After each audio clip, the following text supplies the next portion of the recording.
महद नबी सल्लल्लाहु अलैहि वसल्लम का मदीना मुनव्वरा। ठीक है, और बाइक तो हमने अपनी ले ली है और हम अभी पहुंच गए हैं जी इसके राउंड अबाउट है बैरियटाउन का।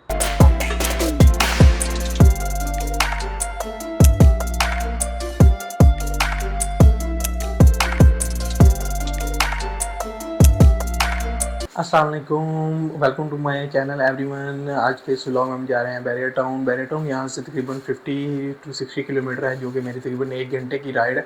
तो अभी हम निकल रहे हैं, सुबह को टाइम हो रहा है और मौसम भी बहुत अच्छा है। तो अभी मैं नाश्ता करूँगा क्योंकि और फ्रेश होऊंगा और अपनी राइड को स्टार्ट करते हैं।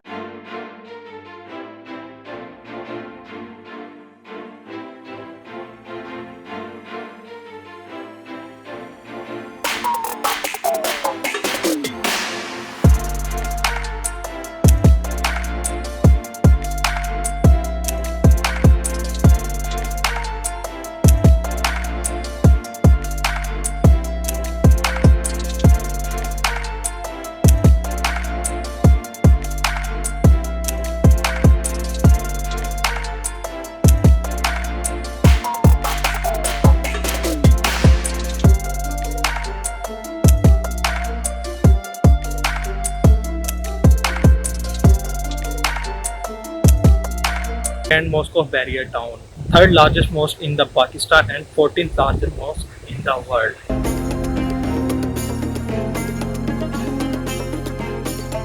इसमें नमाजियों की तादाद 70,000 है, जबकि इसके अंदर इंडोर नमाजियों की तादाद 25,000 और कुल मिला के इसके सहन और कॉरिडोर में 70,000 नमाजी इसमें नमाज अदा कर सकते हैं।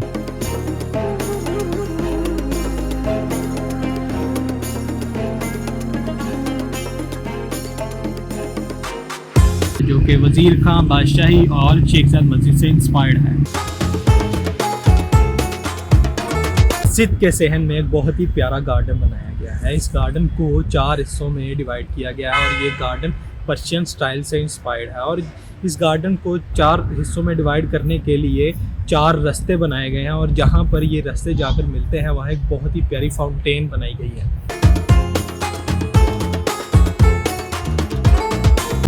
मस्जिद के 4 मीनार हैं जिनकी हाइट 165 फीट है और इसके सेंटर में एक बहुत ही बड़ा डोम है जिसकी हाइट 40 फीट और ये 50 फीट तक फैला हुआ है। इसके गिर टोटल छोटी 20 डोम्स बनाई गई हैं।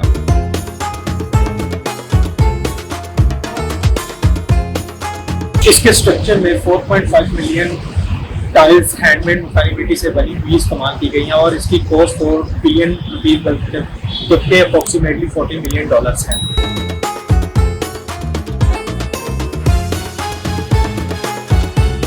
मस्जिद में टर्किश कलीन बिछाए गए हैं और मस्जिद की ये जो शैंडलियर्स हैं ये ईरान से इंपोर्ट की गई हैं।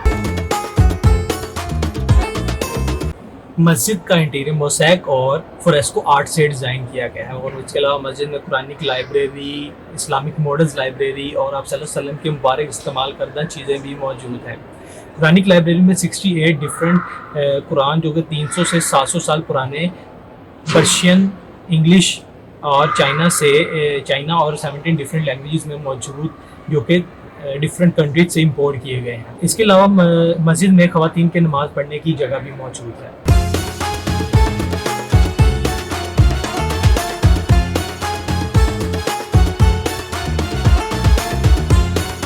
अभी हम जा रहे हैं जी मस्जिद की कुरानिक लाइब्रेरी देखने और इसके अलावा इसके जो मॉडल्स हैं जो इस्लामिक मॉडल बनाए गए हैं इस मस्जिद में उनकी लाइब्रेरी वो देखेंगे और जो मुबारक इस्तेमाल करदा चीज़ें थी वो भी देखेंगे। अगर इन्होंने वीडियो बनाने दी तो इंशाल्लाह मैं आपको वो भी दिखाऊंगा अगर इजाज़त हुई। ये है नेट बाय नसीम फ़ातिमा बरनी DH लाहौर। ये डिफरेंट कुरान पाक पढ़े हुए हैं जो कि डिफरेंट लैंग्वेजेस में मौजूद हैं। आई थिंक अभी तक कुछ कहा नहीं है, जब अगर कुछ कहेंगे तो हम बंद कर देंगे। अभी ये 300 से 700 साल पुराने ये कुरान पाक मौजूद हैं, ये अरबी में भी हैं।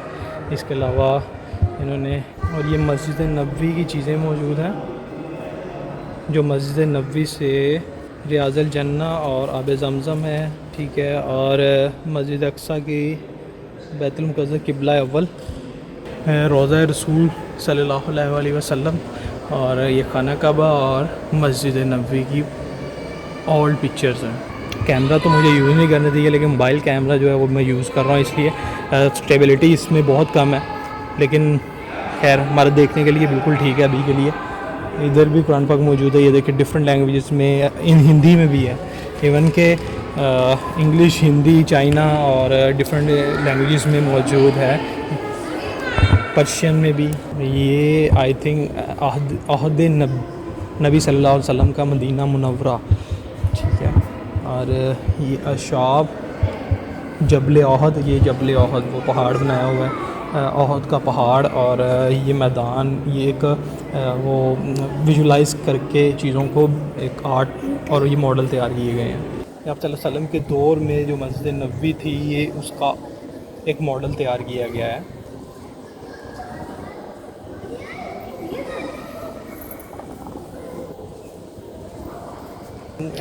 जंगे बदर का जो मुकाम था, ये उसका आर्ट है, और जो उसकी पहाड़ियाँ और जो जिस तरह वो लड़ी गई थी, ठीक है, ये उस तरह उसका मॉडल तैयार किया गया है।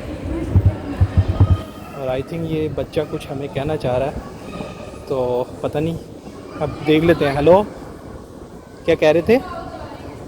क्या कह रहे थे? नहीं बेटा, मैंने नहीं बनाया। हाँ जी, अस्सलाम वालेकुम। अभी मुझे वैसे नज़र नहीं आई जो इसका आर्ट है, सॉरी, जो है कि आप सल्लल्लाहु अलैहि वसल्लम के इस्तेमाल करदा मुबारक चीज़ें थी, इधर उनकी नहीं थी, शायद दूसरी साइड पे दी हूँ।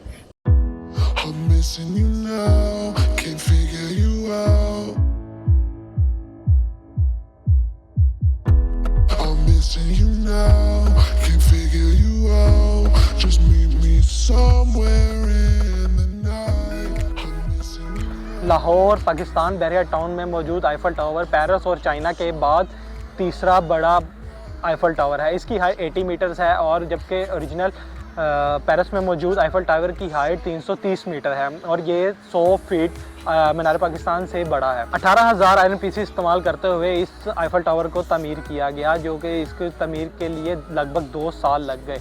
और इसके अलावा इस आईफल टावर के फर्स्ट फ्लोर पे मौजूद कॉफ़ी शॉप, सेकंड फ्लोर पे मौजूद डाइनिंग टेबल, और थर्ड फ्लोर पे आपको बहुत ही प्यारा बैरियर टाउन का व्यू नज़र आएगा।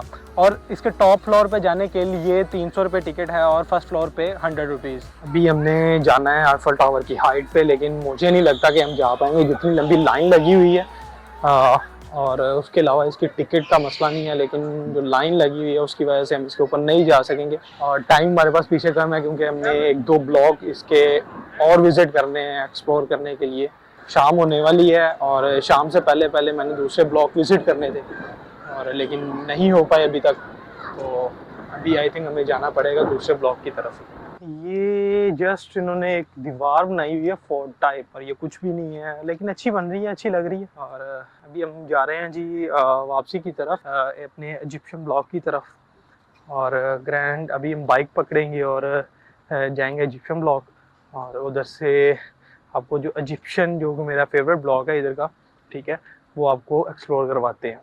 बाइक तो हमने अपनी ले ली है, और हम अभी पहुंच गए हैं जी इसके राउंड अबाउट है बैरियर टाउन का, उधर पहुंचे हैं। अच्छा, हर बैरियर टाउन के हर राउंड अबाउट पे आपको कोई ना मॉन्यूमेंट मिलेगा। बैरियर टाउन के इस राउंड अबाउट पे एक ऐसा मॉन्यूमेंट है जो इस्लामाबाद में शक्करपरियां भी मौजूद है, और ये मॉन्यूमेंट देख के मुझे भी और आप लोगों को भी वही प्लेस याद आएगी।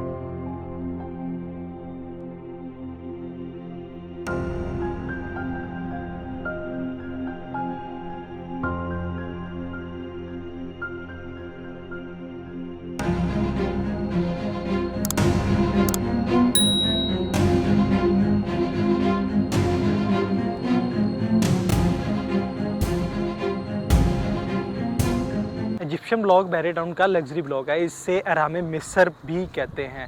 इस ब्लॉक को इजिप्शियन इन्वायरमेंट से इंस्पायर्ड होकर बनाया गया था, और इस इन्वायरमेंट में ये जो मॉन्यूमेंट है, इस मॉन्यूमेंट की हाइट्स जो है वो 30 फीट है। और मिस्र इन्वायरमेंट से इंस्पायर्ड ये वॉल, इस आर्ट को इस टाइल के ऊपर ही बनाया गया, और इसको ये मिस्र की बड़ी ब्रिक्स टाइप जो है वैसा ही डिज़ाइन दिया गया है।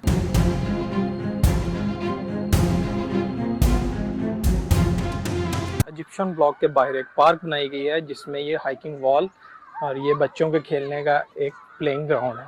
ये जो फाउंटेन बनाई गई, ये भी अहराम मिस्र के बिल्कुल बाहर है जो कि बच्चों के खेलने का ग्राउंड जो है वो उसमें बनाई गई है। और ये वाटरफॉल है, ठीक है। इधर अभी के लिए वाटरफॉलिंग बंद की हुई है। इधर अभी फैमिलीज आई हुई हैं, तो इसलिए मैं ज़्यादा किसी को डिस्टर्ब नहीं करना चाहता, क्योंकि कुछ लोग होते हैं जिनको कैमरे के आगे नहीं आना और कुछ आ भी सकते हैं, उन्हें प्रॉब्लम नहीं होती। तो इस वजह से अभी हम चलते हैं। अभी अहराम मिस्र से हम निकल कर सोच रहे हैं कि विंटरलैंड जाया जाए, लेकिन मौसम तो विंटरलैंड जाने वाला नहीं है। तो मैं देखता हूँ अगर विंटरलैंड जाएंगे तो उधर, या फिर अभी जाएंगे, अगर बाद में जाएंगे तो वो बाद में दिखा देंगे। अभी मौसम नहीं वैसा तो मज़ा नहीं आना, तो बेहतर ये है कि अभी रहने देते हैं और बाद में कभी चलेंगे। अभी मैं सोच रहा था क्यों अहराम मिस्र की सैर की जाए, और अभी ये भाईजान खड़े हैं 2 कैमल लेकर, लेकिन कैमल राइड कैसे करवाएंगे पूछ लेते हैं भाईजान से।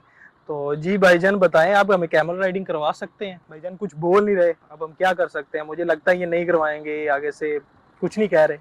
तो अभी हम चलते हैं। खाने पीने के लिए बहरिया टाउन में ऐसा कोई स्पेशल नहीं है, तो इसलिए अभी मैंने देखा था इधर एक कोयटा पराठे वाला, ऊपर से बारिश हो रही है और चाय पीने का अलग ही मज़ा आएगा। तो अभी मैं उसे ही ढूंढ रहा हूँ। मैं वापस आया हूँ जिप्सम ब्लॉक से, तो अभी मुझे ऐसा नज़र नहीं आ रहा। मैं दोबारा इसी रूट पे दोबारा हो गया हूँ, तो देख लेते हैं इधर ही कहीं पे होगा तो बेहतर है कि हम चाय पराठा ही खाएं। है तो सुबह का टाइम ही, लेकिन जिस तरह का मौसम है तो वो हमारे लिए बेस्ट रहेगा। और वैसे भी स्पेशल चीज़ इधर कुछ भी नहीं है ऐसी बहरिया टाउन में, सब ब्रांड हैं, और जैसे ब्रॉडवे पिज़्ज़ा सब कुछ ऐसी चीज़ें ही हैं। तो अभी मैं ढूंढ रहा हूँ, तो उम्मीद है कि अभी जल्दी मिल जाएगा।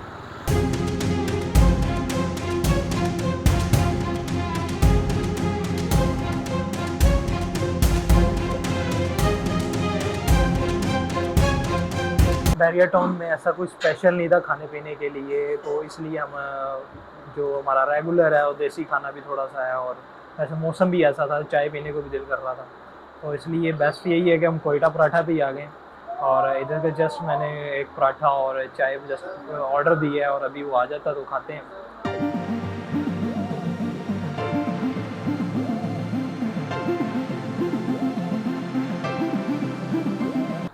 अभी मैं सोच रहा था जाएं अपने आईफल टावर के टॉप पे, लेकिन आपको पता है कि मैंने आपको भी दिखाया था कि उधर ऊपर जाने के लिए कितनी लंबी लाइन लगी है। हाँ, अगर ऐसा हो कि हम टिकट लेके कहीं अब इंजॉय कर लेते तो बाद में फिर जैसे ही टाइम होता तो हम उधर पहुंच जाते तो फिर हमारे लिए बेस्ट था। लेकिन टिकट लेके लाइन में खड़े रहना और फिर उसके बाद जो है वो काफ़ी टाइम लग जाना था, तो इस टाइम रात भी हो जानी थी तो मज़ा भी नहीं आना था। इसी वजह से मैंने सोचा कि ना घर की तरफ ही चलें। और दूसरा विंटरलैंड का भी प्रोग्राम था, लेकिन मौसम आज बहुत अच्छा था, ऊपर से बारिश भी हो गई, तो इसी वजह से मैं विंटरलैंड भी नहीं जा पाया। क्योंकि विंटरलैंड ज़ाहिर सी बात, अगर बहुत गर्मी हो तो हम विंटरलैंड जाएंगे तो फिर हमें मज़ा भी आना था विंटरलैंड जाने का। कोई नहीं, हम ये नेक्स्ट टाइम कर लेंगे। तो इसीलिए उम्मीद है कि आपको मेरा ये व्लॉग अच्छा लगा होगा। तो इजाज़त दीजिएगा जी, अल्लाह हाफिज़। और जाते हुए मेरे इस वीडियो को लाइक और शेयर भी कीजिएगा, और मेरे चैनल को सब्सक्राइब करते जाइएगा, ताकि मेरी नई आने वाली वीडियोस जो है ना आपको मिल जाए।